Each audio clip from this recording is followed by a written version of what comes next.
When most people think of Plano, Illinois, they don't think of much at all. A Walmart, a high school, a train station, and a road that cuts through it without apology. It looks like any other town, a quiet stop on the map, easy to overlook.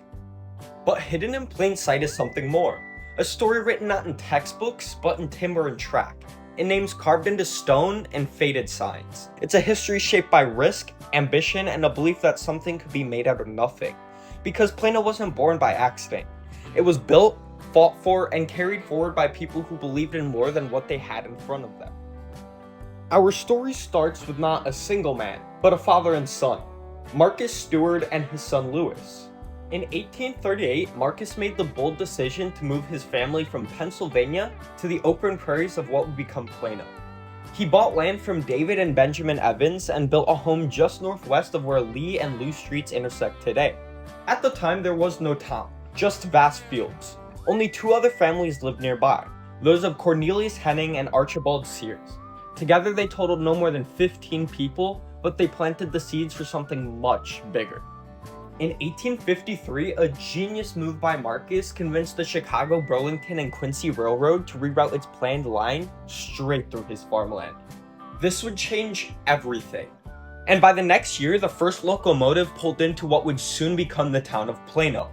Marcus Steward and Cornelius Henning designed the town from scratch, leaving spaces for schools, churches, shops, and homes. Plano quickly became a farm town.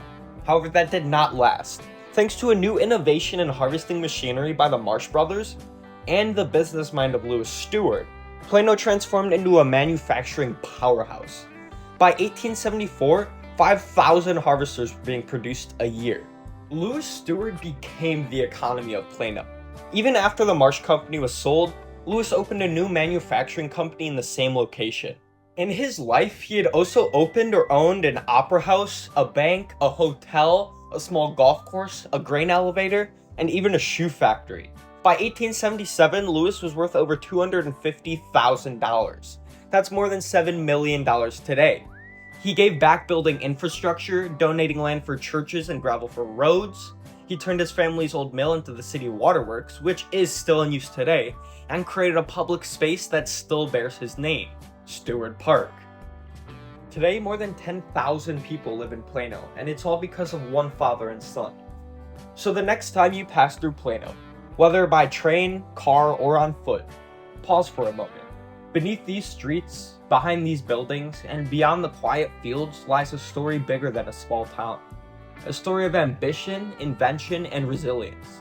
A story shaped by visionaries like Marcus and Lewis Steward, and carried on by every generation since. Because history isn't just what happened, it's what still echoes. It's the tracks we walk, the homes we live in, the choices we inherit without even realizing it.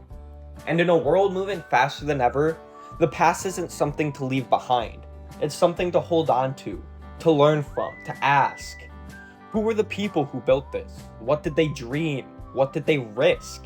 And what will we leave behind for the next to ask about us? Plano's story isn't over. It never was. It's still unfolding in every corner, every name, every silent piece of brick and rail.